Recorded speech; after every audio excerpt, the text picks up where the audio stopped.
Elmlə azacıq maraqlanmağa başladığımız zaman qarşımıza çıxan şeylərdən biri də Newton və onun almasıdır.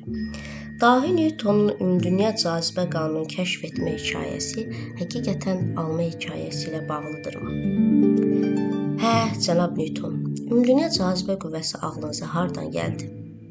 Kəşfdən yarım əsr sonra Woolsthorpe malikanəsinin bağçasındaydılar. Dövrünün ən məşhur alimi olan qocaman təbiət filosofu, stolda gənc bir rahib və arxeoloq olan, öz öhdəsinə Isaac Newtonun ilk bioqrafiyasını yazmaq kimi çətin məsuliyyəti götürmüş, William Stokely'in qarşısında əyləşmişdi. Qocaman filosof sual üzərində biraz düşündü. Uzun ağ saçlarını əli ilə geriyə doğru daradıqdan sonra danışdı. Cənab Stokely, oradakı alma ağacını görürsünüzmü? Əlbəttə görürəm. 1666-cı ilin ilk baharında, bugünkündən çox da fərqli olmayan ilıq bir gündə burada əyləşib dəftərçəmə qeydlər götürərdim. Ağacdan bir alma düşdü.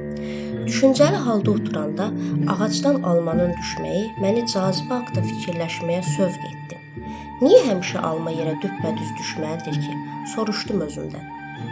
Həqiqətdə isə Newton ümumdünya cazibə qanunu kəşf etməsindən sonra 50 il ərzində bu alma hekayəsini dilinə gətirməyib. Görəsən doğrudurmu? Yoxsa Newton bu hekayədə insanların fikri aləmini rəngləyərək tarixə iz qoyacaq potensial mı gördü?